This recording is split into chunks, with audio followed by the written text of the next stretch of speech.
Olá, eu não sei como você nos encontrou, mas sente confortavelmente e nos escute. Você está no Conexão História.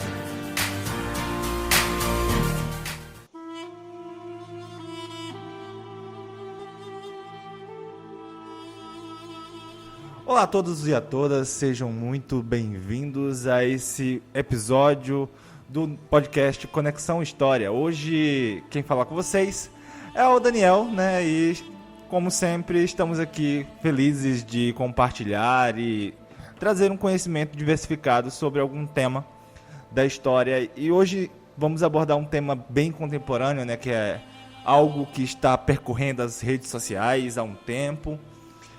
Hoje eu tenho o prazer de trazer aqui, neste episódio especial, um colega de trabalho, um conhecido de muito tempo, né, que me influenciou também em alguns aspectos quando a gente começou com os podcasts lá no Laboratório de História Pública da UFTM. Hoje temos o Thiago Damasceno. O Thiago, ele era do Ogro Historiador, né, Thiago? Isso, finado Ogro Historiador. No momento eu estou no História na Medina, projeto solo. O Thiago, ele acabou ficando sozinho por esse tempo, né? Mas é feliz, né, nos seus aspectos, porque ele é um estudioso nesse quesito do estudo sobre a questão muçulmana, em especial também agora falando muito sobre a questão palestina, né? E é por isso que ele é um dos nomes mais seguros para a gente chamar aqui como historiadores, para esse momento de troca de experiências, troca de informações, também para ajudar a esclarecer, né, muita coisa. É necessário a gente, como historiador, se posicionar acerca disso nas redes sociais, para que as pessoas também entendam o motivo das falas e o motivo das trocas de farpas que está acontecendo na política atual no nosso mundo, né? Thiago tem sido muito preciso e cirúrgico nesse sentido lá na História na Medina. E eu convidei ele para ter esse espaço, né, aqui também no podcast, para essa troca especial de experiência, de falas acerca do seu próprio objeto de estudo, que ele já é um historiador que estuda o Oriente Médio, né, estuda essa relação entre esses países há um tempo. Thiago, poderia compartilhar um pouco da sua trajetória, porque o pessoal não te conhece ainda, né? Mas fica aberto, fica livre para falar o que você achar necessário. Você é muito bem-vindo aqui. Opa, beleza. Obrigado aí, Daniel, pelo convite. Um prazer participar aqui e contribuir para esclarecer mais e melhor sobre a questão palestina, que eu até faço questão de dizer, repetindo, questão, porque ainda é uma história em aberto, como todas as outras, mas nesse caso é muito em aberto. Destaco sempre isso porque ainda não está resolvida o que fazer no território palestino, como será a vida dos palestinos. Então há muito tempo eles têm uma vida questionada, uma vida de expulsão ou de matança. Então é uma vida complicada, onde o futuro deles ainda está em aberto. Então, sou formado em História pela UEG de Anápolis, especializado em Técnicas e Métodos de Estudo, mestre e doutor em História também, mas pela Universidade Federal de Goiás. Na minha trajetória, eu pesquisei Mundo Árabe Islâmico Medieval, Al-Andalus, que é a Península Ibérica medieval, a Espanha, entre aspas, árabe islâmica da Idade Média. E nesse tempo todo também eu pesquiso a questão palestina desde 2011, quando eu dei um mini curso num congresso de estudantes sobre a questão palestina. Então eu pesquiso, leio, me informo sobre desde 2011, já está fazendo aí pouco mais de 10 anos. Então, e aí no História na Medina, que eu marco presença no YouTube e no Instagram, eu também estou publicando sobre, principalmente desde o 7 de outubro, desde que começou esse último genocídio. Maravilha, Thiago. Então, primeiramente, eu acho que é necessário a gente reforçar para o nosso ouvinte, né, para aqueles que não conhecem os conceitos. Thiago, o que seria judaísmo versus sionismo, né, que é um debate que você tinha começado lá no História na Medina, que eu acho que é plausível e palatável a gente começar por eles, né, para poder o nosso ouvinte entender todo esse contexto antes de começar a falar sobre o genocídio. Certo, então vamos lá. Antes de tudo, a gente sabe que é um assunto delicado, polêmico, que envolve muitas emoções, lados políticos, defesas políticas. A minha ideia aqui, a nossa ideia de esclarecimento, começando muito bem pelos conceitos, é definir as coisas, explicar o que elas são e como elas são usadas politicamente, porque o que eu percebo aqui na nossa realidade brasileira é que, no geral, o público leigo, que não é historiador ou não é um cientista de humanidades, não entende bem o que está acontecendo, o que são as coisas, e faz defesas para um lado e para o outro, que podem ser muito complicadas. A gente tem que lembrar que quando a gente lida com geopolítica, política nacional, religião e cultura, principalmente religião e cultura, tudo isso tem um uso político. Tudo é política, seja no nível municipal, estadual, federal, internacional ou no nível regional. As pessoas estão organizadas, existe quem manda, existe quem segue determinado acordo, então tudo é político. E a política usa tudo. E quando a política usa tudo, muitas coisas podem ser complicadas. Por exemplo, como o pessoal aqui do Brasil defendendo com unhas e dentes Israel, que está cometendo um tremendo genocídio. Então a gente vai explicar aqui o que é isso, genocídio, do que a gente está falando. E eu vou apontar principalmente os usos políticos de tudo isso. Então, começando, então é isso, só para esclarecer, a intenção não é implicar com ninguém, não Exatamente, é né, falar Thiago? mal só do genocídio mesmo. É mostrar o perigo do uso político da religião e da cultura. Então vamos lá, para ninguém ser enganado. Então vamos lá, o judaísmo é uma religião e, por extensão, uma cultura que vem dessa religião. É uma religião como qualquer outra, no sentido de que o cristianismo é uma religião, o islã, o budismo, o jainismo, religiões de matriz africana. Elas envolvem um sistema de crenças, de doutrinas, de práticas sociais, de consolação espiritual.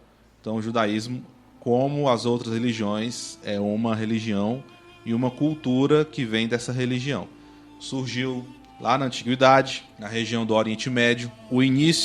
O principal documento escrito do judaísmo é o Pentateuco, a Torá, os 5 primeiros livros da Bíblia, Gênesis, Levítico, Números, Deuteronômio, Êxodo, eu não falei na ordem, mas são esses 5, a chamada Torá judaica. E esses livros, eles têm sua relevância histórica, mas também mitológica, religiosa. Então, nós na história não interpretamos eles exatamente ao pé da letra.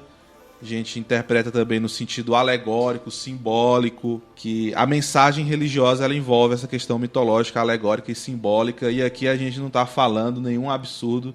O Santo Agostinho, lá na Idade Média, já falava do significado alegórico da Bíblia, então ele mesmo dizia que a Bíblia tem muitas alegorias e simbolismos. Então isso aqui não é nenhuma novidade, nenhuma implicância de historiador que vão chamar de comunista esquerdista. O Santo Agostinho, referência da Igreja Católica, já falava isso lá na Idade Média, há mais de 1000 anos. Beleza, então esse judaísmo ele vai se remeter à figura de Abraão, que saiu lá de Ur dos Caldeus para Canaã, a terra prometida, e daí vem as histórias. Moisés, os patriarcas, Abraão, Moisés, Jacó e por aí vai. Então o judaísmo é essa religião que tem ali a sua base de crenças na Torá, de crenças, de doutrinas, de princípios na Torá. Então tem a sua relevância histórica. Os antigos hebreus, que são considerados os ancestrais dos judeus, eles habitavam ali Canaã, a terra prometida, onde hoje é a Palestina, mas também foram para o Egito, foram escravizados no Egito. Apesar de não haver nenhuma fonte egípcia sobre essa escravidão, ou melhor, até talvez tenha tido, mas não há fontes ainda egípcias que atestam isso. Então a gente fica, por enquanto, com a narrativa bíblica. Se houver a fonte egípcia sobre isso, ou se perdeu, ainda vai ser encontrada. Estou falando que no momento ainda não foi encontrada uma fonte egípcia dizendo escravizamos os hebreus por tanto tempo e depois eles saíram, que é a narrativa lá do Êxodo. O judaísmo, então, ele se baseia na Torá, na língua hebraica, que é uma língua prima ali do aramaico, do árabe, uma língua considerada semita. Então, o judaísmo também vai para além da Torá, há outros livros de comentários de rabinos, de interpretações. Então, livros e livros, desde a Torá, comentando as leis, explicando. Há interpretações divergentes. Há muitos ramos do judaísmo, como há em toda religião. Então, no cristianismo existe o ramo protestante, católico, anglicano. Cada um desses grandes ramos tem sub-ramos. Então a gente tem a igreja dentro do catolicismo, igreja católica apostólica romana, igreja ortodoxa grega, o protestantismo, várias igrejas. Então o judaísmo também. Tem o judaísmo ortodoxo, reformado e por aí vai. Conservador. Então é uma religião como qualquer outra, com seus livros, suas doutrinas, sua riqueza cultural, linguística, pela questão do hebraico. Assim como o Islã, a língua oficial da religião islâmica é o árabe, a língua oficial do catolicismo romano é o latim, do catolicismo grego é o grego. Então, entendendo isso, o judaísmo como essa religião. Para entender mais, eu até indico 2 podcasts, Torá com Fritas e o Sinagoga Sem Fronteiras. Eu não concordo politicamente com o que os organizadores desses podcasts defendem, que aí eles já vão defender o sionismo, então eu já discordo politicamente deles, mas se você quiser conhecer mais sobre a religião judaica, a cultura judaica, você pode ouvir esses podcasts. Desses são podcasts feitos por judeus brasileiros, então eles explicam muito bem essa questão religiosa e cultural, mas eu não concordo com eles politicamente, pois eles são sionistas, defendem o Estado de Israel como é hoje. Não concordo com eles nesse ponto, mas eu os escuto para aprender sobre a religião judaica, que a gente precisa não só ler análises sobre essa religião, essa cultura, sobre as outras também, mas também ouvir o que seus próprios fiéis têm a dizer. Isso aí é a metodologia básica. Você vai entender a religião a partir do ponto de vista de quem a segue. E o sionismo, o que é então? O sionismo é um movimento político que surgiu na Europa no século XIX. Naquele momento ali, século XVIII, XIX, os judeus estavam sendo muito perseguidos. Eles foram perseguidos durante muito tempo, na Antiguidade, tiveram atritos ali, conflitos com o Império Romano, na região da Palestina, foram expulsos de lá pelos romanos. Na Idade Média, serviram de bode expiatório para muita coisa, sofreram com a Inquisição Católica, enfim, tem ali todo um histórico de perseguição, como outros povos também, infelizmente. Isso acontece. É válido lembrar, né, para o nosso ouvinte, que o antissemitismo, né, que é essa prática, né, de preconceito contra os moradores naquela região ali, né, porque o antissemitismo não é somente judeu, né? Isso. É qualquer povo árabe que mora naquela região que é discriminado de forma com racismos e outras práticas de preconceito. As pessoas pensam que ele só surgiu na Segunda Guerra Mundial. Isso. Mas é interessante quando você começa a pesquisar e ver que essa prática de antissemitismo, desse tipo de racismo, ela já existia há muito tempo. Não somente na Alemanha, né, que é onde começa o antissemitismo ser exacerbado na Segunda Guerra Mundial, mas tinha essa prática há muito tempo. Inclusive, se você dá uma observada, por exemplo, a prática dos judeus novos mesmo, que vieram para a América, foi justamente por conta desse antissemitismo também, né? Sim, que ainda existe. Vem até esse nome semitismo, né? Os povos semitas vêm de Sem, com S-A-M, um dos filhos do Noé. É um entendimento de que aqueles povos do Oriente Médio são descendentes do Sem, filho de Noé. Mas é uma concepção mitológica. Há toda uma discussão em cima disso, a gente não precisa entrar nesse ponto agora, mas é uma noção tanto mitológica, né? Povos sendo originários de um homem só, mas, enfim, no senso comum é isso, né? Então, o antissemitismo, ele não se refere, como você falou, só aos judeus, também aos árabes, enfim, aos povos ali do Oriente Médio. Embora Israel ultimamente está pegando só pro lado deles, dizendo que é antissemitismo só quando se critica Israel. Mas a gente vai chegar lá. Então, naquele século XVIII, XIX, os judeus eram muito perseguidos na Europa, principalmente na Europa Oriental, onde hoje é a Rússia, Polônia, Hungria. Na Hungria existiam os pogroms, que eram os linchamentos públicos de judeus. Então, o judeu era culpado por alguma coisa, a população espancava o judeu, matava em público. Então ele sofreu muita perseguição. Na Europa Ocidental, não era uma perseguição nem sempre do mesmo nível, mas havia muita boicote aos judeus. Tem até um caso Dreyfus, de um oficial francês do exército que ele foi acusado de espionagem e quando foi investigar, descobriu-se que ele não era espião, mas foi acusado porque era judeu. Então na Europa Oriental havia essas matanças de judeus, na Europa Ocidental essas perseguições. E aí então os judeus intelectuais começaram a pensar como resolver o problema dos judeus, ou melhor, o problema que os outros faziam com os judeus. E lembrando, eu falei, judaísmo é religião, então a gente vai encontrar intelectuais judeus de diversas nacionalidades. Por que eu estou falando assim e eu fui dando exemplos, judaísmo, religião, tal qual o cristianismo, o islã?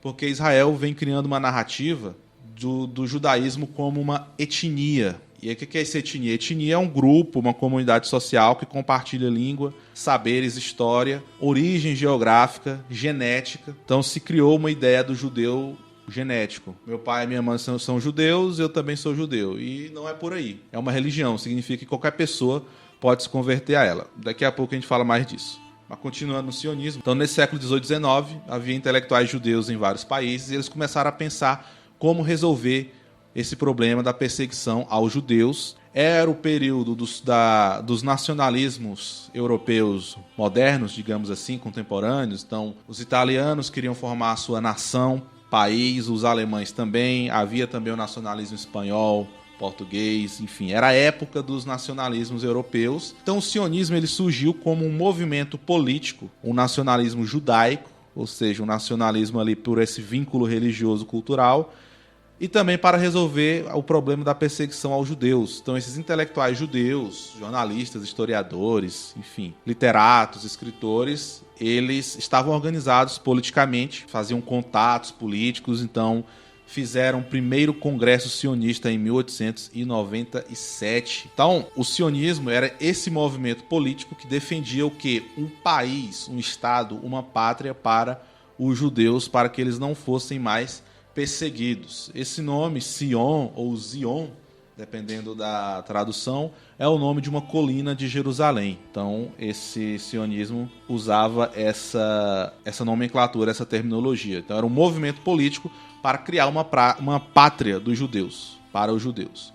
E um dos principais nomes foi um jornalista austríaco, Theodor Herzl, que escreveu uma obra chamada O Estado Judeu, onde ele coloca ali os princípios do sionismo. Ele não fundou o sionismo, esse movimento veio antes dele, mas ele foi o primeiro que sistematizou as ideias nessa obra, O Estado Judeu. Essa obra é de 1896, tem tradução em português, a gente até encontra fácil em PDF. E eu estou dizendo aqui é um movimento político. Por que político? Porque nesse momento, não que política e religião não se misturam demais. Mas nesse momento não havia uma preocupação religiosa como há hoje. Por exemplo, nesses contatos que os sionistas faziam com soberanos de outros países, o Theodor Herzl, por exemplo, ele pediu ajuda ao sultão do Império Turco Otomano na época para fundar um estado para os judeus, pediu para o Kaiser alemão, o imperador alemão, mas nenhum deles se mostrou interessado. Quem se mostrou interessado foi o Império Britânico, que na época era o maior império do mundo, como se dizia, era um império, como se dizia, era um império onde o sol não se punha, porque eles tinham colônias, terras, desde o Oriente até o Ocidente. Então, esses primeiros sionistas, num primeiro momento, eles não estão muito preocupados com a questão religiosa. Eles têm a noção de judaísmo, religião, claro, e de que os seus antepassados viviam na região da Palestina. Nesse momento, ali, século XIX, a Palestina era uma província do Império Turco Otomano. Lá viviam palestinos cristãos, judeus, muçulmanos. Em sua maioria, os palestinos eram e ainda são muçulmanos, mas também existem palestinos cristãos e judeus. Então, eles viviam lá pacificamente. Isso não era, a religião não era motivo de briga. Inclusive, eles eram unidos em protestos contra o Império Turco. O Império Turco não dava muita atenção à região. Então, ali, nesse período, palestinos, independente da religião, se uniu em protesto ao Império Turco. E os sionistas, eles não tinham essa ideia ainda de vincular a pátria judaica a Jerusalém, a Palestina, que é basicamente, para os judeus, a região do entorno de Jerusalém, que é a principal cidade santa para eles, que é também santa para os cristãos e santa para os muçulmanos. Ali para os cristãos, Jerusalém vai concorrer para os católicos com o Vaticano e Santiago de Compostela, na Espanha, e para os muçulmanos, Jerusalém é a terceira cidade sagrada. A primeira é Meca e depois Medina. Então a gente tem essa referência aí simbólica muito importante de Jerusalém. E esses primeiros sionistas, eles, nas negociações que eles faziam, Cogitou-se fazer a pátria dos judeus em Uganda, na África, Chipre, Madagascar e até na Argentina, que eu lembro de cabeça esses 4 países aqui: Uganda, Chipre, Ilha de Chipre, Madagascar e Argentina. Só depois que veio o interesse em fazer em Jerusalém. Por que eu estou dizendo isso? Porque na história nós estudamos processos. E é essencial no processo as mudanças e permanências. Por quê? Porque quando a gente entra em contato com o assunto hoje, a gente pensa que sempre foi assim. A gente sabe hoje que o Estado de Israel, como está formado hoje, ele quis ficar ali na região de Jerusalém. E aí você pensa, o sionismo então sempre defendeu isso. Não, cogitaram outros países para fundar a pátria aos judeus. Depois é que veio ali a Palestina. Então, a gente vê que nem sempre as coisas foram como são ou como dizem. Não existe a eternidade aqui no mundo terreno. E aí então a gente questiona, horas, o que isso quer dizer então? Se os primeiros sionistas não conceberam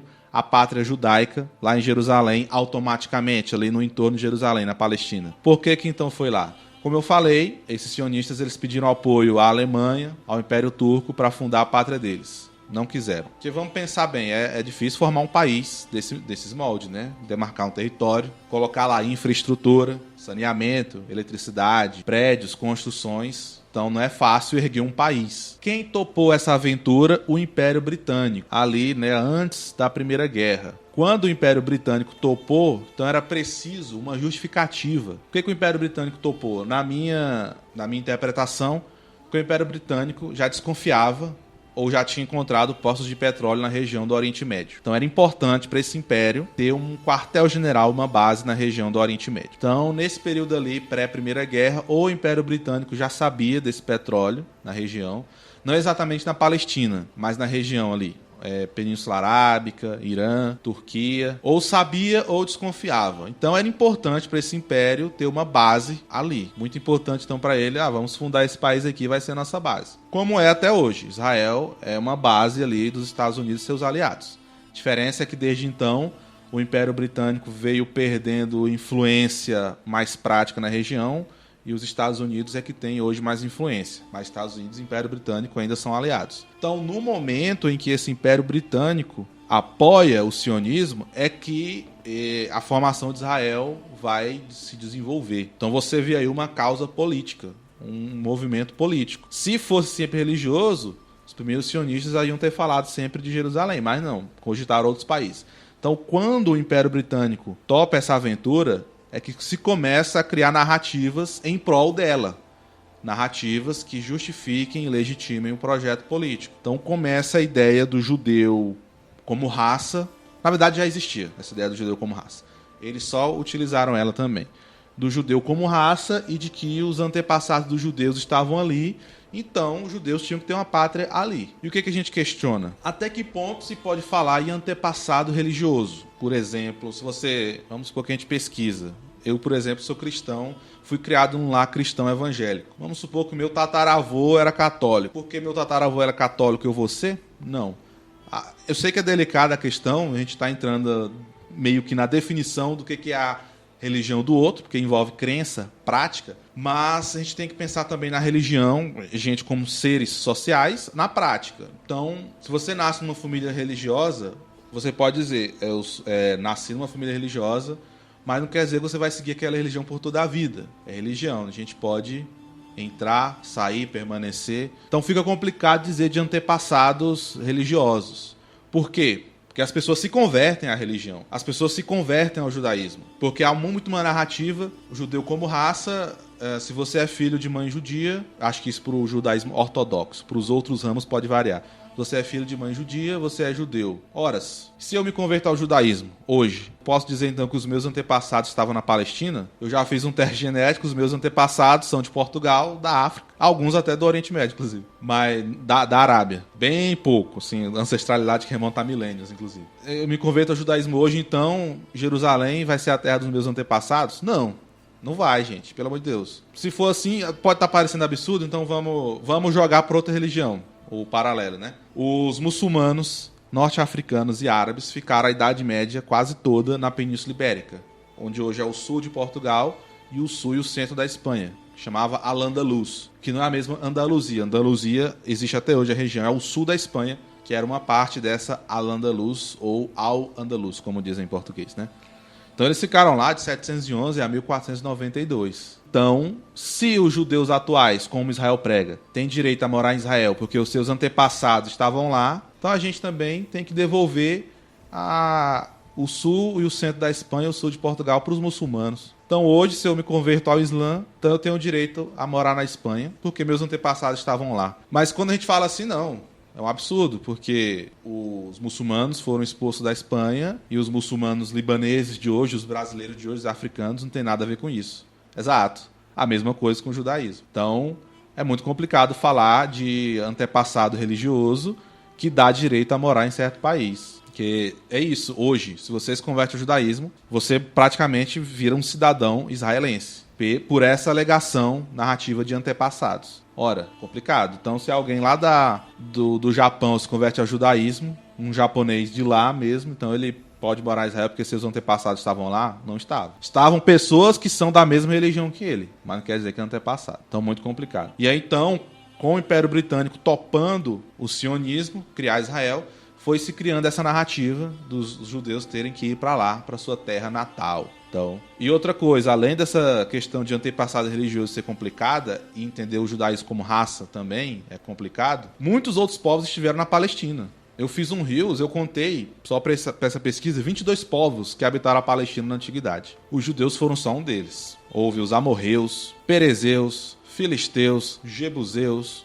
depois os árabes, os turcos. Isso que eu estou dizendo não é desvalorizando a cultura judaica, nem negando a história judaica, não é isso. Inclusive eu estou explicando ela. Eu estou falando que o uso político da narrativa. Se é para devolver, então, a Palestina para os judeus porque os seus antepassados estavam lá, tem que devolver para os árabes também, que estavam lá na Idade Média, para os turcos, que estavam lá na Idade Moderna. Se existia um descendente dos perezeus, então ele vai para lá. Então fica muito complicado. Então os judeus, enquanto povo religioso, foi só um dos povos que estavam ali na Palestina. Então vamos devolver a Palestina então para todo mundo que já estava lá. Complicado, né? Mas isso não é negar o que os judeus sofreram. É só falar da complicação que é o projeto político usando narrativas religiosas, que aí então desvia o assunto inteiro, que em vez de a gente estar falando do problema que Israel está causando lá desde sempre, a gente fica aí na divagação de ancestralidade, a terra é de direito dos judeus, não sei o que nem um meme, não sei o que, e aí desvia do assunto que é o genocídio. Pois bem, então a Grã-Bretanha, o Império Britânico, topa o sionismo, ministro das Relações Exteriores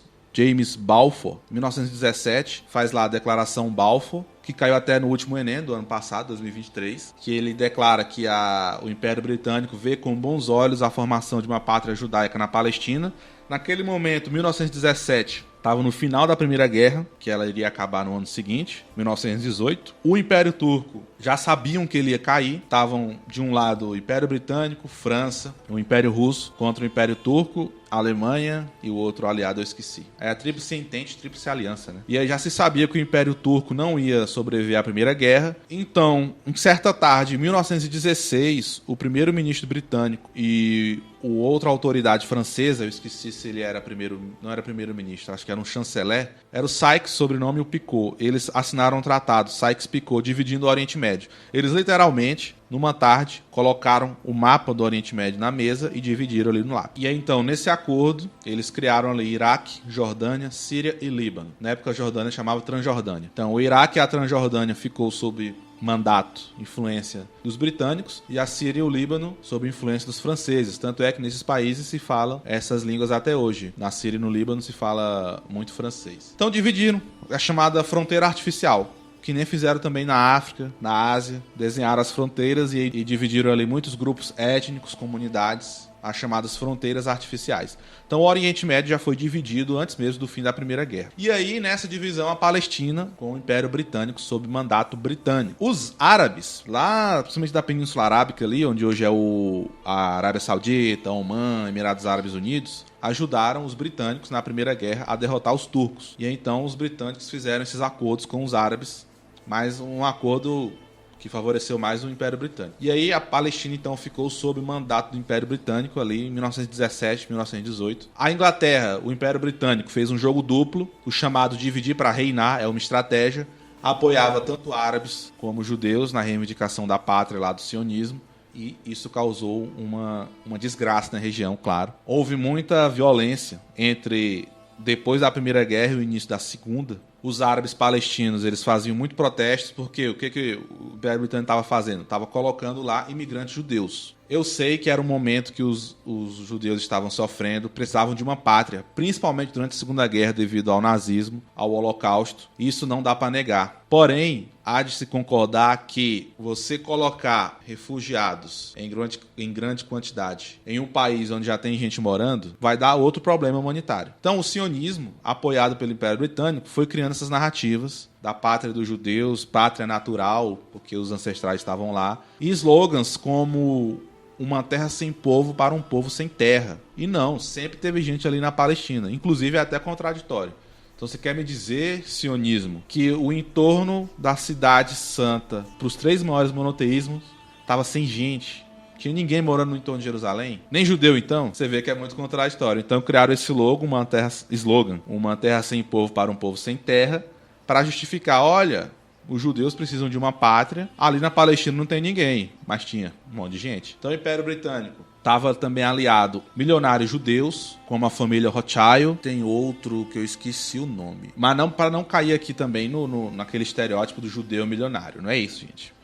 Os judeus, dentro do capitalismo, são como qualquer outro grupo religioso. Vai ter uma minoria abastada, rica, uma maioria pobre, classe média. Mas, sim, 2 famílias ricas judias auxiliaram o Império Britânico. A família Rothschild auxiliou o Império Britânico nisso, comprando terras na Palestina, comprando terra dos camponeses palestinos e colocando lá os imigrantes judeus para trabalharem. E aí, num primeiro momento, isso foi ok, mas, como eu falei, foram colocando muitos imigrantes e refugiados judeus na Palestina e não foi cabendo o povo e foi dando conflito.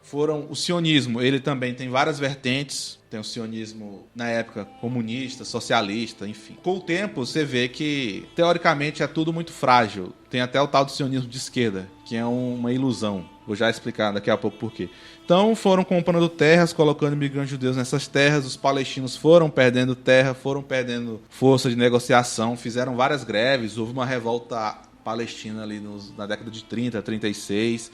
Foram se formando grupos judaicos extremistas como o Irgun, o Stern, o Haganah, que cometiam terrorismo, ou seja, eles atacavam alvos civis, eles estavam sendo armados pelo Império Britânico, ou também pelos seus próprios meios, quando conseguiam dinheiro, atacavam os mercados árabes, matavam os árabes, faziam massacres em aldeias. Não estou falando aqui todos os judeus dessa colonização, que o sionismo é um projeto colonizador, deixar isso bem claro.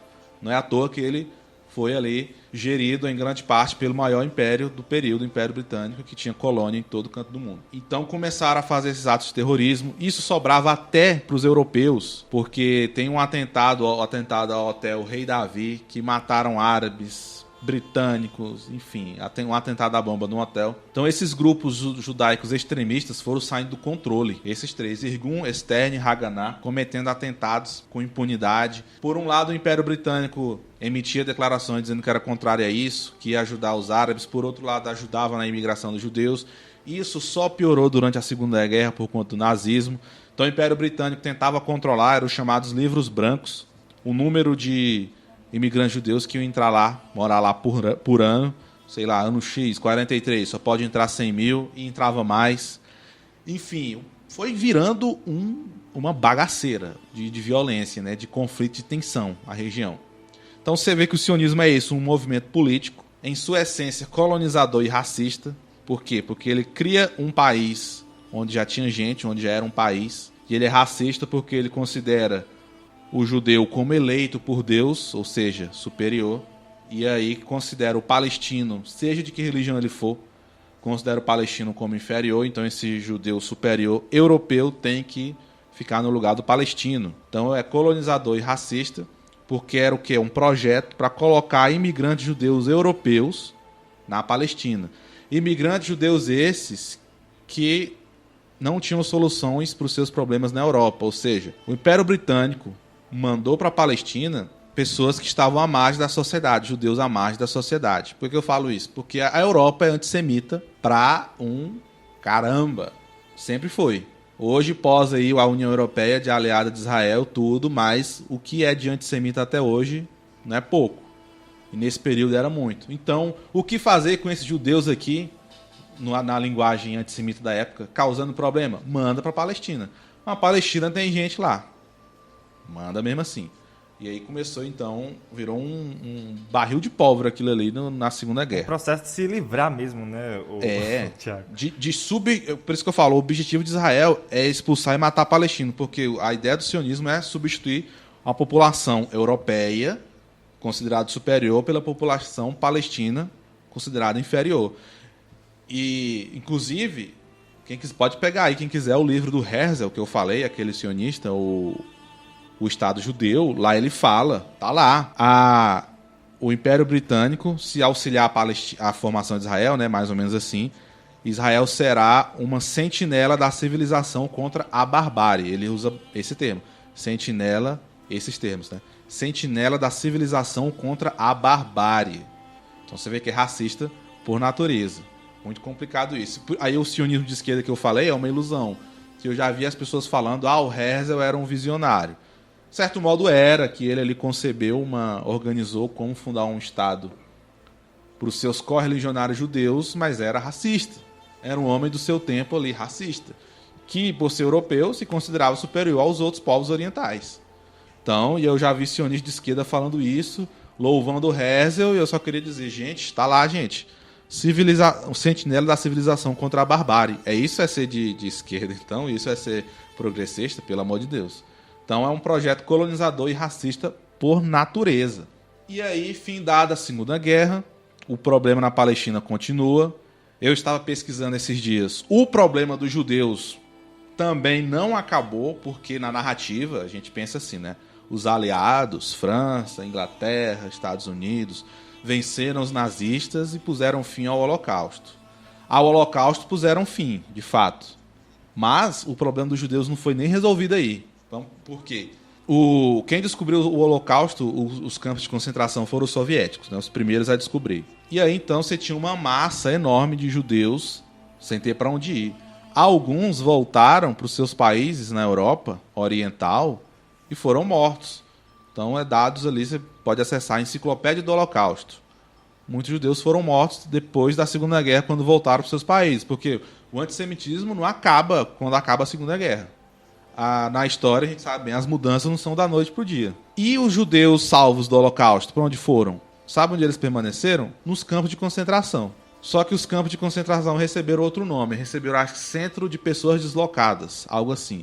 Que é o que a gente chamou de Centro de Refugiados. Então a situação deles, tirando a questão dos nazistas vencidos, não mudou muito. Porque eles continuaram nos campos de concentração, só que com outro nome. Então eles continuaram em condições precárias de higiene, de saneamento, de eletricidade, de comida. Que a gente vê a narrativa, né? Os aliados venceram os alemães. Acabou o fascismo, o nazismo, a perseguição aos judeus. Não acabou. Muitos morreram quando voltaram para suas casas. Na verdade, nem tinham casas, porque o povo tomou de conta das casas. Ou foram mortos em linchamento público de novo, que nem os pogroms lá do século XIX.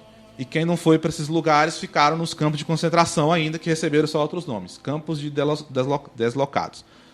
Tanto é que outros estudiosos judeus começaram a perceber isso. Um deles, inclusive, o Ben-Gurion, que proclamou o Estado de Israel em 48. Ele visitava os campos de pessoas deslocadas e ele via que a situação era a mesma. Então ele reivindicava ali dos aliados, dos vencedores, França, Inglaterra e Estados Unidos, condições melhores para os judeus, porque acabou a guerra e eles continuaram nos campos de refugiados, em condições precárias.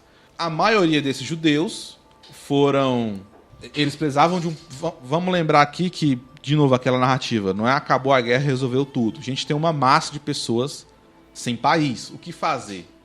Onde essas pessoas vão viver? O que elas vão fazer para viver? Elas vão trabalhar?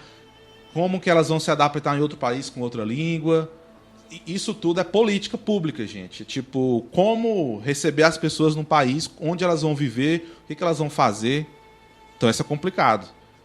E aí, o que aconteceu? O projeto sionista a todo vapor para fundar Israel, mas o Império Britânico ainda estava restringindo a entrada de judeus na Palestina. Estados Unidos também tinha restrição. Ainda na Segunda Guerra, o Vargas também. Então, porque hoje posa todo mundo de amigo de Israel, mas nem sempre foi assim. Então, ali no contexto da Segunda Guerra e um pouco depois, Brasil, Império Britânico e Estados Unidos restringiam a entrada de imigrantes judeus.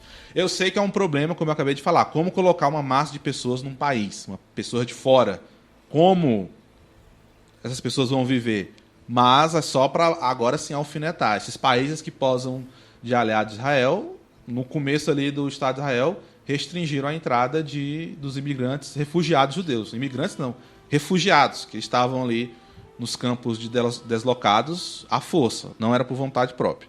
Mas aí então, nesse período, se fundou a ONU, que antes da Segunda Guerra era a Liga das Nações.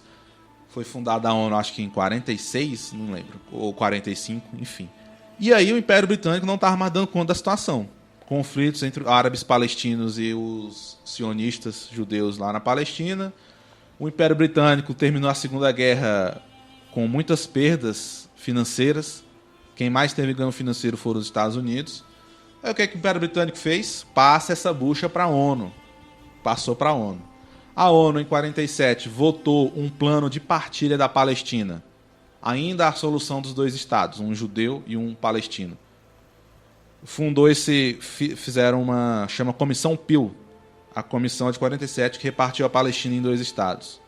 Não consultou a população palestina, então foi um projeto autoritário. E aí você pensa, não, mas não precisa consultar se queriam fazer os dois estados. Mas lá é uma região que passa, às vezes, por crise hídrica. Então, sempre os judeus, os sionistas, quer dizer, judeus sionistas, né? Tentaram ficar perto das fontes de água ali, Rio Jordão e regiões vizinhas. Então, os judeus sempre tentaram ficar nessas áreas com recursos hídricos e deixavam para os palestinos as piores áreas.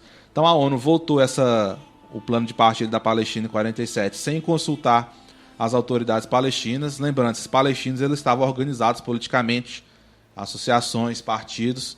E aí, em 48, aí o Reino Unido, o Império Britânico, mandou a bucha para a ONU fez um plano de partilha em 47. Inclusive, o diplomata brasileiro Oswaldo Aranha foi quem presidiu essa Assembleia da ONU em 47, que repartiu a Palestina. Foi a Resolução 181, ou Resolução do Plano de Partilha da Palestina. Então, e aí começou a tradição de que é sempre um brasileiro que abre uma Assembleia Geral da ONU, e aí foi dada a chancela para a divisão da Palestina em um Estado judeu e um Estado árabe palestino. E aí em 48, pouco antes do Reino Unido, do Império Britânico, entregar o mandato para a ONU, os sionistas, já politicamente mais organizados e fortes, declararam a fundação do Estado de Israel em 14 de maio de 1948. Então o Reino Unido, o Império Britânico, quer dizer, entregou o problema para a ONU não tinha muito o que fazer. E aí os sionistas declararam o Estado de Israel em 48. E Oswaldo Aranha teve sim essa participação aí diplomática importante. Tanto é que ele tem uma praça em Jerusalém com o nome dele. Enfim, e aí fundado o Estado de Israel em 1948. E aí, desde antes, os palestinos já estavam sendo massacrados, perseguidos pelos grupos radicais que eu falei. O Irgun, o Stern, Haganah. Haganah até virou depois oficial. Mas e aí em 48 começam as operações são mais desenvolvidas ainda as operações de limpeza étnica, ou seja, de entender uma comunidade, um grupo étnico como uma sujeira que tem que ser higienizada, eliminada. Isso acontecia antes da fundação de Israel. Como eu falei, as milícias judaicas atacavam os palestinos em suas casas, nos mercados, nas aldeias. Tem um massacre da aldeia de Deir el-Yassin. Então, isso já acontecia desde antes da fundação de Israel em 48 e só se desenvolveu depois. E aí veio então a Nakba em 48, que os israelenses chamam de Guerra de Independência. Depois a crise de Suez, Guerra dos 6 Dias, Guerra do Yom Kippur, e só piorando até chegar na situação de hoje. Agora, Tiago, falando a respeito da questão do massacre, né, da chacina, da carnificina, como os usados por líderes mundiais para definir, né, esse movimento que está havendo nesse tempo todo, né, por que é um genocídio, né? A pergunta central acho que é essa. Porque esses líderes mundiais estão considerando o massacre que está tendo lá na guerra de Gaza, né, na guerra entre Israel e a Palestina. Eu não considero a guerra de Israel com o Hamas, porque o Hamas é um grupo extremista, que é um grupo, né, como o próprio nome já diz.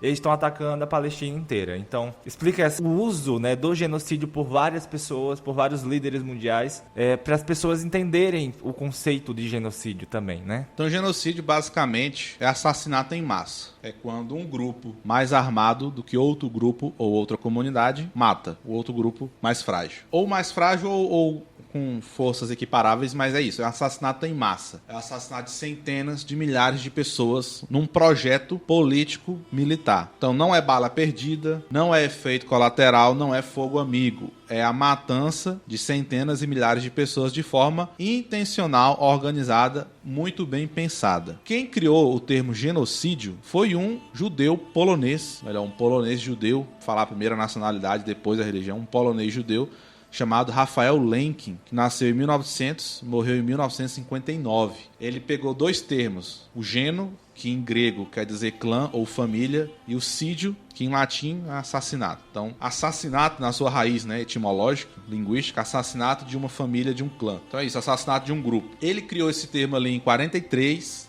no início dos anos 40, para se referir ao genocídio que o Império Turco fez contra os armênios. Esse genocídio, eu dei uma rápida pesquisada, ele durou de 1915 a 1923 e ele matou 1,5 milhão de pessoas, mais ou menos. Então foi um judeu que criou esse termo genocídio. Desde então o termo vem sendo usado para isso, para assassinato em larga escala, assassinato em massa. Então esse vai ter relação com crime, com guerra, com terrorismo. E aí tem um livro chamado A Indústria do Holocausto, de um estudioso judeu, Norman Finkelstein, que ele fala de como o Holocausto vem sendo usado politicamente. Então aqui não é questão de diminuir o Holocausto e de negar. Os nazistas mataram 6 milhões de judeus porque eram judeus. Ponto. Inegável. Mas também mataram outras pessoas. Eu contei aqui, deu só do que a gente sabe que tem registro, ou que foi possível encontrar, os nazistas mataram 18 milhões, quase 18 milhões e 700 mil pessoas, incluindo judeus, civis soviéticos, homossexuais, testemunho de Jeová, pessoas com deficiência, enfim. E aí você vê que de 18 milhões e 700, 6 milhões de judeus. Então eles mataram mais não judeus. Por que então só se lembra dos judeus? De novo, não é de negar, questionar o Holocausto, jamais. Negar não. Mas questionar a comoção coletiva seletiva. Ora, os 6 milhões de judeus mortos pelos nazistas foi 1/3 do que eles mataram e que se sabe. Com certeza mataram muito mais que não se sabe. A gente está excluindo aqui desse número os soldados de guerra, a gente está falando de civil. Então, por que tem até um nome, essa preferência pelo Holocausto? Então, o que o presidente Lula falou está correto, é um genocídio. Na verdade, ele nem citou o Holocausto. Ele só falou que, assim como os nazistas matavam judeus em massa no período da Segunda Guerra, os sionistas estavam matando os palestinos. E eu faço aqui a diferenciação. Por isso que a gente começou com sionismo e judaísmo. Judaísmo e sionismo não são sinônimos. O judaísmo é uma religião e uma cultura, e o sionismo é um movimento político. O sionismo usa do judaísmo simbologias, imagens, narrativas, mas não é o judaísmo. É aquilo que eu falei do começo. O uso político da religião e o perigo que isso vira. Porque é o perigo disso aí, do uso da religião. Então as pessoas elas têm que estudar, têm que parar, aqui no Brasil principalmente, de defender umas bandeiras pura e simplesmente pela emoção. O Bolsonaro fez isso. O Bolsonaro fez atrocidades de corrupção, não comprou vacina quando podia, e passa-se um pano porque diz que é em nome de Deus. O povo brasileiro tem que parar de acreditar em todo mundo que fala em nome de Deus. Gente, é um absurdo. Então, posso fazer qualquer coisa. Se eu falo Deus acima de tudo, cristianismo acima de tudo, judaísmo acima de tudo, ok, pode fazer? Não pode. Então é um genocídio, sim. Assim como nazistas matavam judeus por se considerarem um povo superior, que tem direito sobre a vida do outro, os sionistas fazem o mesmo. E eu não estou falando aqui judeus contra palestinos. Eu estou falando aqui de sionistas, ou seja, as pessoas que estão dirigindo Israel, que apoiam Israel. E eles usam do Holocausto.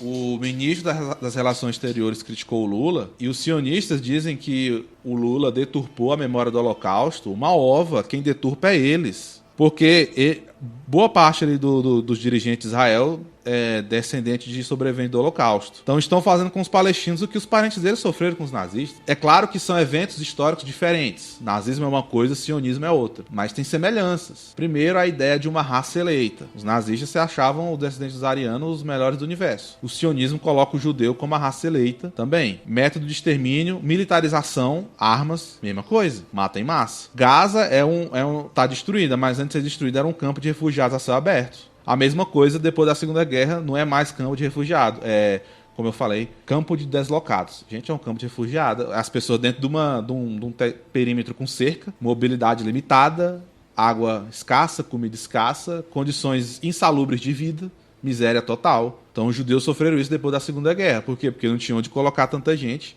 Estavam dificultando a imigração. Então, a gente vive também muito numa era, eu não gosto muito desse culto excessivo à linguagem. A linguagem. Existe ainda uma realidade material das coisas, gente. É genocídio, tem jeito. Ô Thiago, vale evidenciar também, eu recentemente fui no Museu do Holocausto aqui de Curitiba, né? Uhum. O próprio museu, ele não utiliza, eles utilizam no nome porque é o mais conhecido, né? A palavra holocausto, mas a terminologia que eles usam dentro do museu é Shoah, em hebraico, que significa catástrofe. Os palestinos usam Nakba para se referir ao conflito de 48, que é catástrofe também. Então, porque se a gente colocar, é holocausto significa sacrifício. Não foi um sacrifício do povo judeu. Isso. Foi uma catástrofe que houve, né?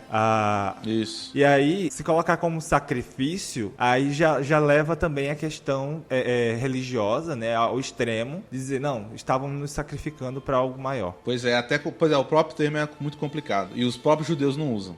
Quem usa é os outros, olha que doideira. E aí o que o Lula falou tá correto, é genocídio. Você pode... Qual é o fato? Israel tá matando os palestinos a rodo. De novo aqui, né? O Hamas é uma organização que não existe equiparada aqui no Brasil, pelo menos oficialmente. É uma organização de múltiplas faces. O Hamas tem o braço armado, mas ele também tem o braço político, o braço humanitário. Ele funcionava... O Hamas governava Gaza, ele funcionava como um Estado, provendo educação, saúde e cultura para os palestinos. Mas tinha também o braço armado. Então, o Hamas não é todo ele que é terrorista. É o braço armado comete atos terroristas, mas o resto não. Então é complicado. E aí, essa discussão de conceito, aí a gente entra numa complicação. Se a gente pensar o terrorismo como ataque a civis, o Hamas fez, o braço armado do Hamas, que são as brigadas Al-Qassam, fez terrorismo? Fez. Mas ao mesmo tempo é um terrorismo ali, será que a gente pode falar de resistência? Porque não é, sim, não tô defendendo o terrorismo, não é isso. É tipo, a gente tá trabalhando aqui o conceito para definir a coisa. O Hamas atacou soldados israelenses? Sim. Também civis israelenses? Também. Então a gente pode entender como terrorismo? Também. Mas tá dentro de um projeto. Nenhum soldado do Hamas acordou, vou ali matar um israelense. Não. É uma reação a décadas de humilhação que os palestinos vêm sofrendo. De novo, não estou passando pano pro que o Hamas fez. Eu estou explicando por que o Hamas fez o que fez. E aí, quando Israel decide punir a Palestina inteira, é um crime de guerra, definido pelas Convenções de Genebra. Punição coletiva é crime de guerra. Se Israel quer acabar com o Hamas, que ele vá fazer espionagem, vai descobrir onde estão os membros do Hamas e, sei lá, prende esses membros, não sei. Mas atacar toda a população, vamos fazer um paralelo simples. O Rio de Janeiro conhecido pelo narcotráfico. Seria a mesma coisa se o Estado brasileiro metralhasse todo mundo no Rio por causa dos traficantes. É justo matar todo mundo do Rio de Janeiro por causa dos traficantes? Não é a mesma coisa, não é justo matar todos os palestinos por causa de um braço do Hamas. Eu venho explicando, Thiago, isso. Uma tia minha me ligou. Não sei como a gente chegou nessa conversa, mas ela me ligou, a gente começou a falar sobre isso. Eu disse, tia, assim, a gente não pode punir uma população inteira, um país inteiro, por ação de um grupo, né? Sim. Porque, veja bem, existem civis que estão dentro dessa linha de fogo, e aí é aquela coisa, os tratados internacionais servem para quê? Houve um atentado? Houve um terrorismo? Houve. Então vamos entrar em consenso entre ambos os países para tentar achar quem fez os responsáveis, né? Ou entrar em aliados, né? Tem tantos aliados que o país tem externamente, as relações exteriores, vamos investigar para tentar descobrir quem fez essa ação. É muito complicado a punição coletiva. É crime, gente, é crime. Tá lá nas Convenções de Genebra. Não tô tirando aqui da minha cabeça, não. Tá na Convenção de Genebra. Que é um tratado internacional, um acordo internacional. Olha, gente, das normas de guerra. Eu sei que pode parecer absurdo, mas pelo menos na teoria se prevê não pode punição coletiva, não pode atacar hospital, ambulância, jornalista em guerra, enfermeiro. Israel faz tudo isso. Não pode usar arma química. Israel usou uma arma química lá em outubro ou novembro do ano passado. Então Israel nunca obedeceu convenção nenhuma de Genebra, nem as resoluções da ONU. A ONU tenta resolver diplomaticamente, não resolve. Israel não obedece. Então, uma coisa... Agora eu faço uma crítica a alguns intelectuais da postura elegante, que eu chamo postura elegante. Que é aquela postura que praticamente não toma partido. Que fala, eu choro pelos dois lados do conflito, quero a paz. Primeiro, não é nem conflito, nem guerra. É terrorismo e genocídio. Por causa da assimetria, desproporção. Uma coisa é dois exércitos um contra o outro. Que aí você tem homens armados e treinados e equipamento. Então você tem ali uma relação, um pareamento de forças, né? É um urso contra um urso. Mas quando você põe um urso contra um gato, o gato vai morrer. Vai se acabar, né? O urso vai chegar com tudo. Então, além de... É um genocídio, ele é assimétrico totalmente. Os palestinos... Tem muito brasileiro com ódio de Palestina. Não sei por que o brasileiro ele compra a briga do Israel e do Milei da Argentina. Você pode ver na rede social ali... Quando tem uma postagem contra Israel e contra o Milei da Argentina, os brasileiros sobem querendo defender. Eu não entendo isso. É o extremismo de direita, né?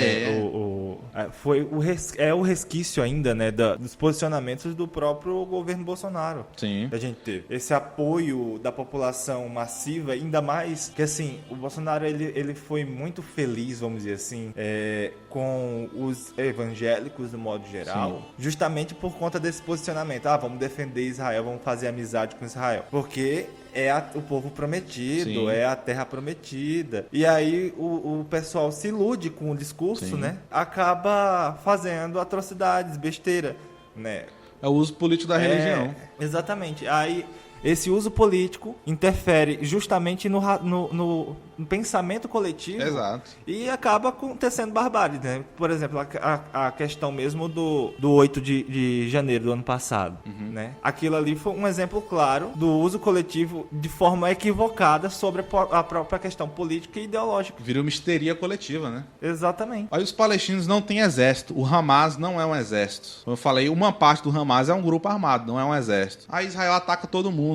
Tem até um vídeo do Malafaia falando lá, cadê esse povo que o Israel matou, que estão dizendo. Eu não gosto de postar no meu perfil porque é a brutalidade total. Eu dei uma pesquisada, a primeira guerra televisionada parece que foi a Guerra do Golfo, lá 91. Se você seguir os perfis certos, Juventude Sanaúde, Diário da Palestina, você vai ver cada atrocidade, que eu fiquei, no final do ano, eu fiquei pouco mais de um mês sem postar nada, em choque da violência, cara. Gente despedaçada, cadáveres nas ruas. Israel manda o povo recuar para um lugar e bombardeia aquele lugar. Então, Israel não quer saber, como eu tô falando, o objetivo de Israel é expulsar e matar palestinos para continuar a colonização, ocupar o território ali. Já tem até um projeto de vender casa, que Gaza é litorânea. Já tem projeto de vender casa ali. Vão construir casa em cima de cemitério. Isso é um absurdo. E aí a visão religiosa vai em favor disso.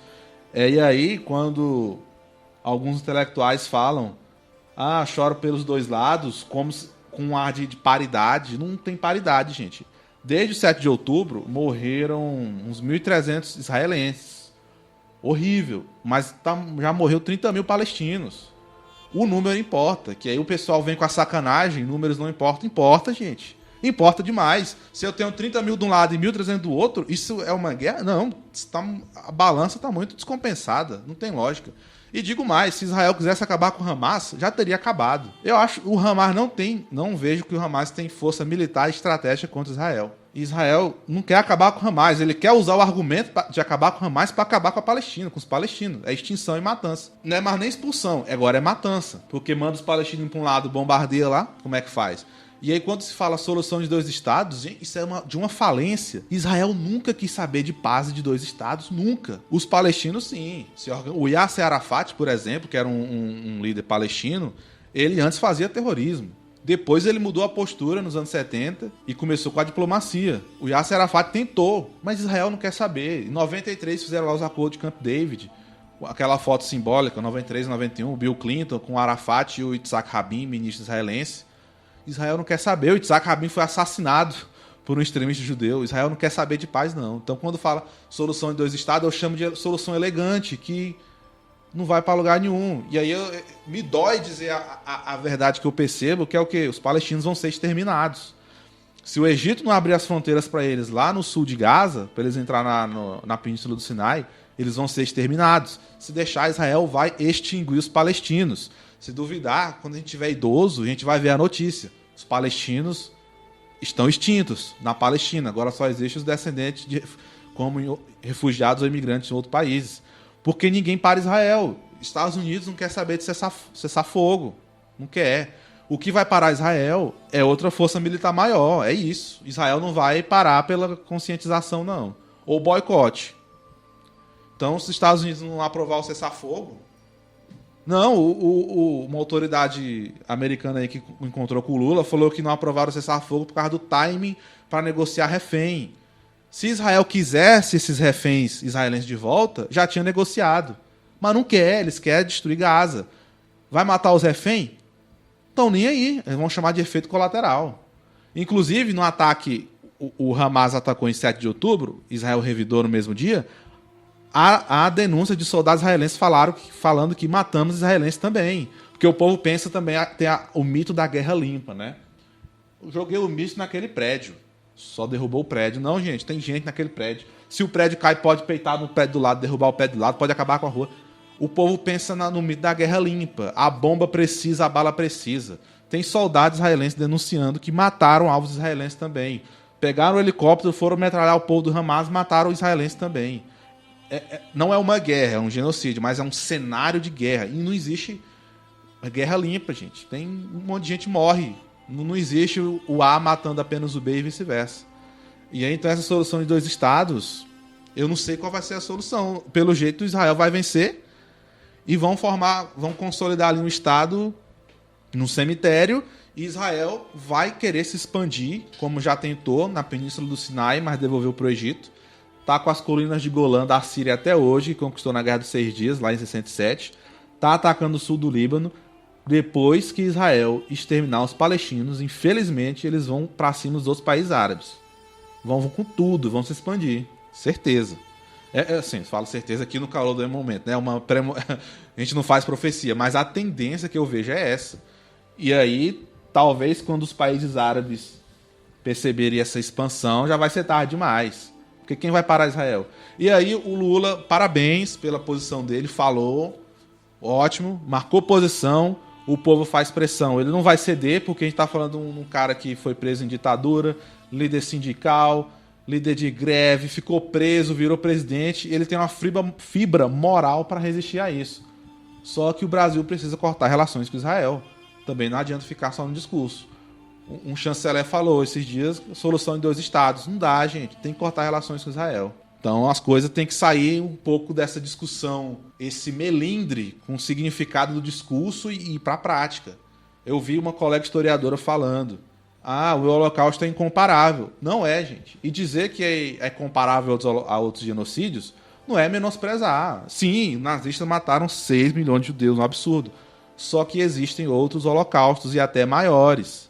Parece que o Holocausto da Bélgica no Congo matou mais gente. Um monte na África, né? O Holocausto não, o genocídio, quer dizer. Genocídio contra os armênios que eu falei. Aqui no Brasil, genocídio contra nós negros, principalmente os periféricos. Vamos dizer que é um genocídio ali cotidiano, que ele não é como a Palestina, que morre 1000 pessoas no dia, mas ele é constante pelas forças de Estado, a gente sabe disso. Então, as coisas têm a realidade material. A matança em massa é genocídio, não tem o que discutir. O Holocausto foi um genocídio assim como há outros. E aí, de repente, não se escolhe só o Holocausto. E aí, em nome de evitar um Holocausto, se faz outro. Que loucura é essa? Então é importante a gente se esclarecer, entender as coisas e algumas coisas é o que é, genocídio pronto. E a gente, assim, né, fica muito triste com essas posições desse contexto mundial, né? Mas o que cabe a gente como historiador é tentar esclarecer essas questões, esses conceitos, essas questão temporal também, né? Porque tem muitas pessoas que desconhecem o contexto histórico, político e social desses povos, né? Que quer defender uma posição baseada somente no achismo, sem procurar dados para poder corroborar a sua tese. E a gente fica motivado também porque é necessário esse diálogo, né?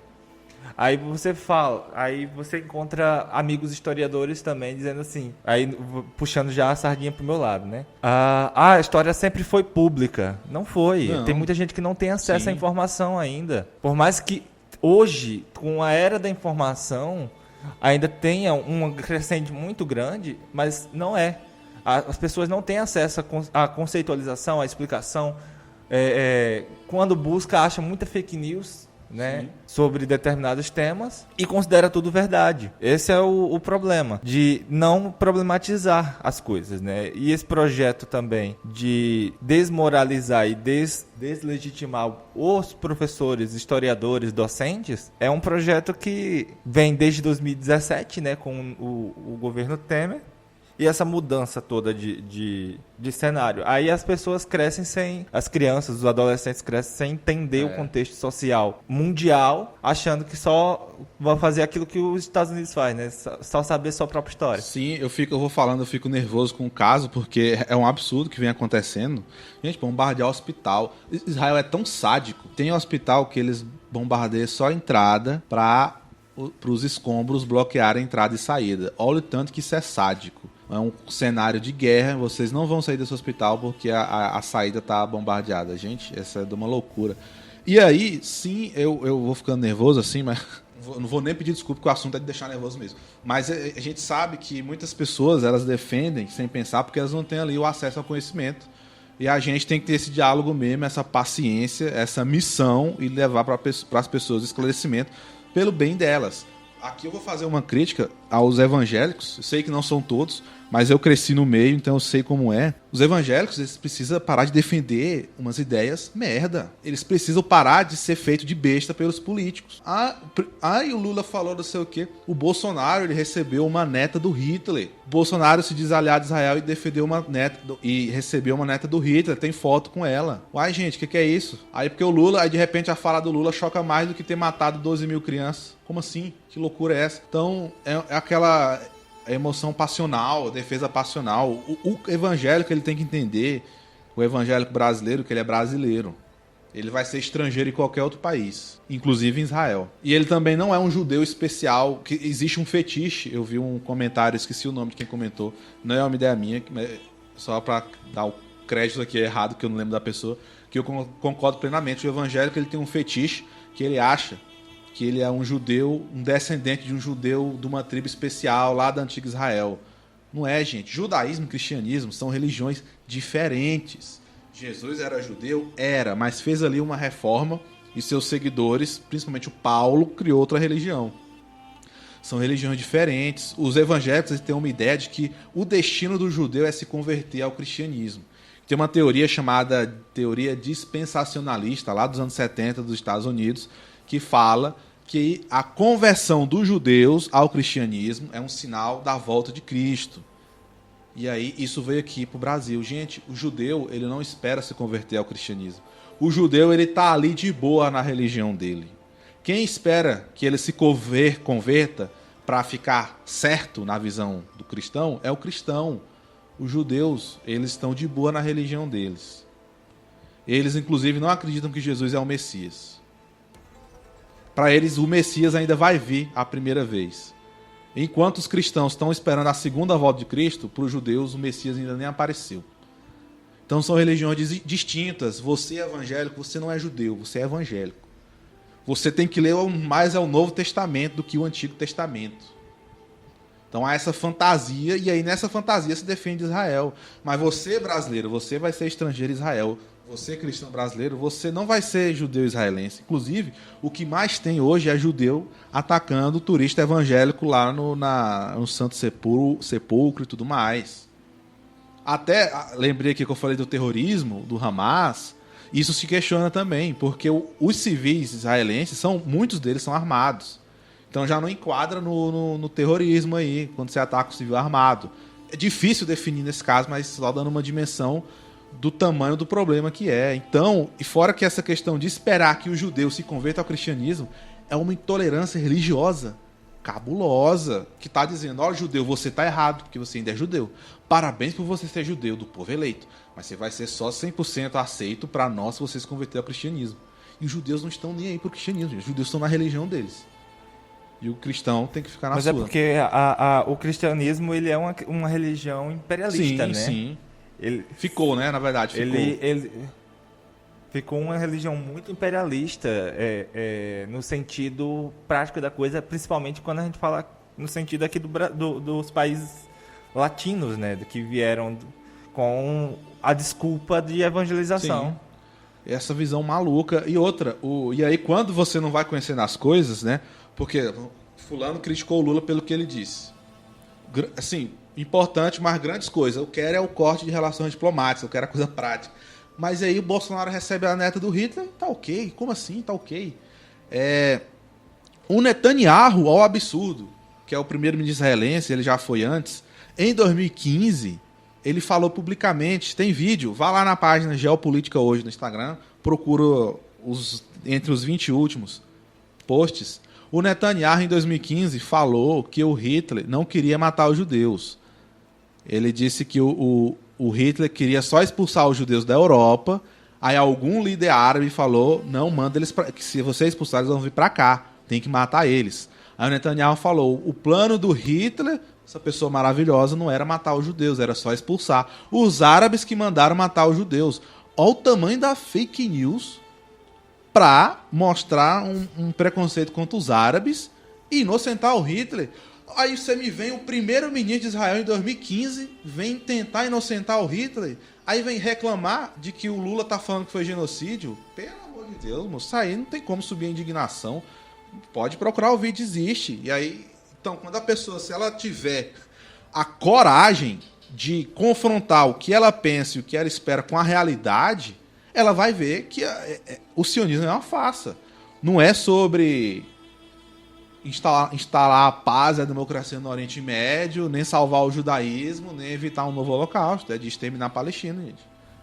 Então, as pessoas têm que procurar as coisas, ter a coragem. A gente vive um período, vou dar aqui psicólogo de boteco, meio doido.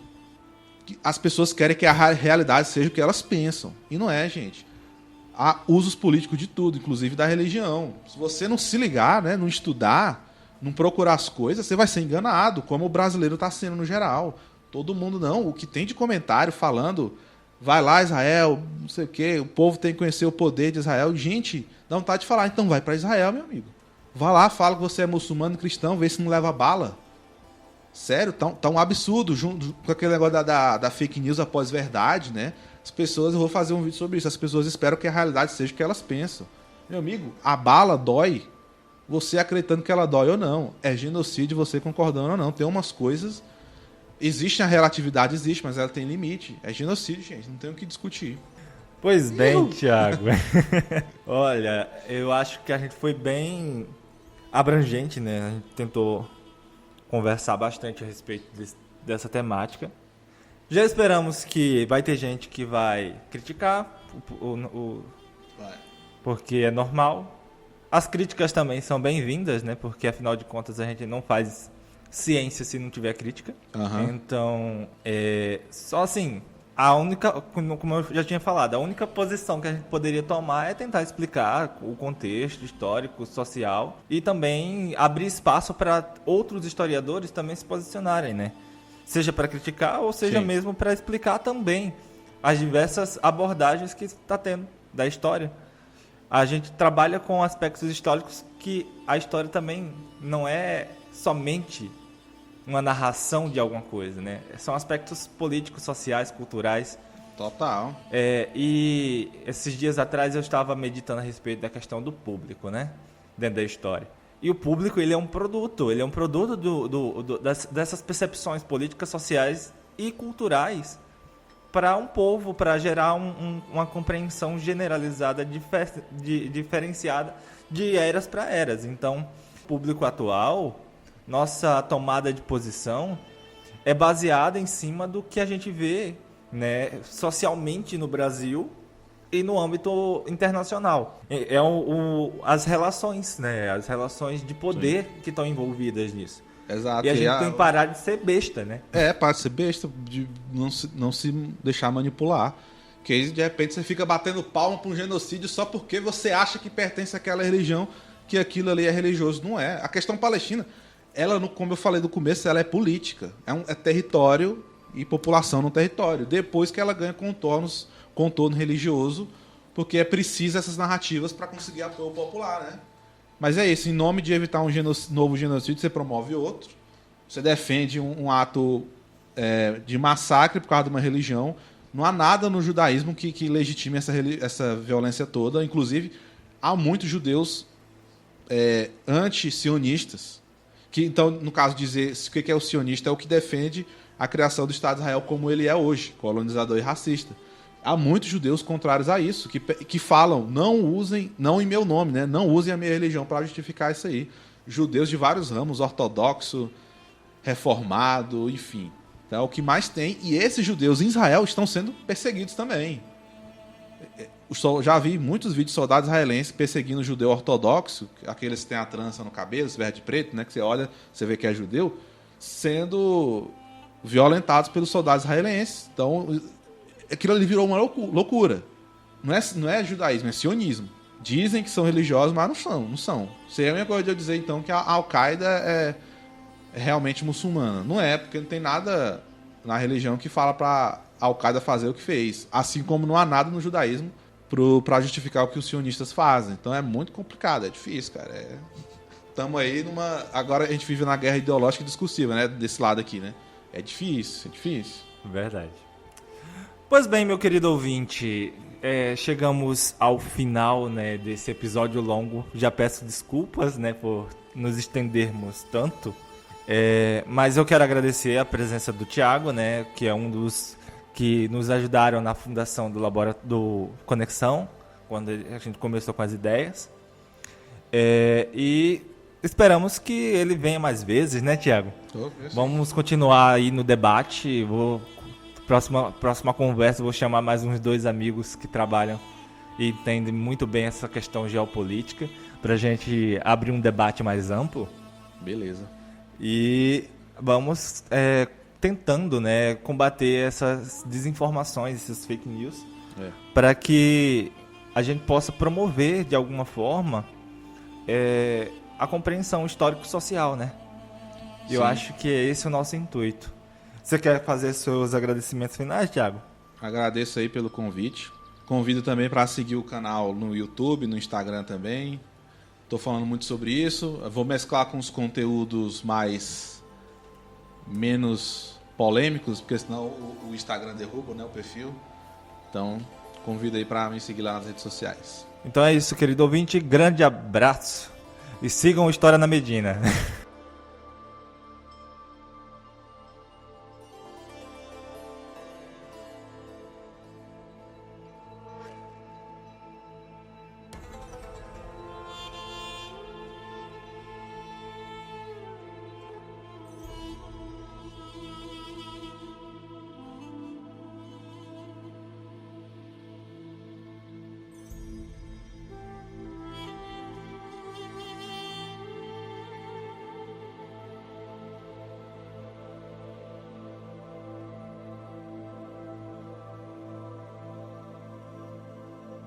Thank you.